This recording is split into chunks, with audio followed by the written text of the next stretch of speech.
នេះផ្ទះនៅចំការសំឡូតផ្ទះខ្ញុំនៅចំការសំឡូតចំការធុរេនសុភីសំឡូតនេះចំការធុរេនកូនតរេនតំដាំ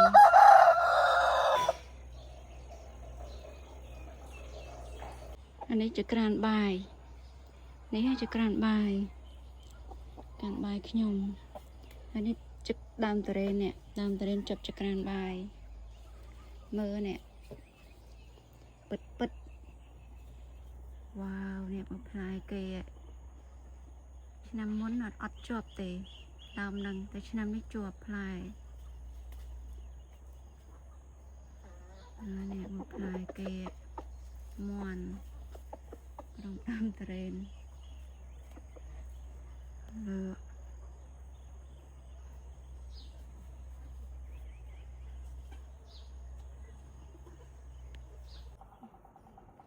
តរេន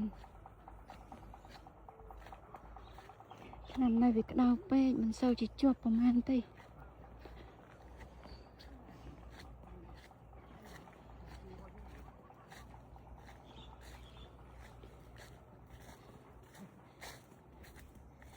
វាជ្រះនេះ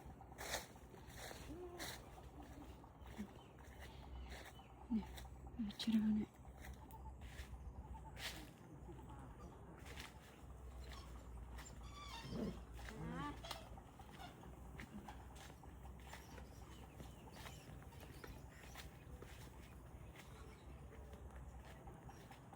Nothing.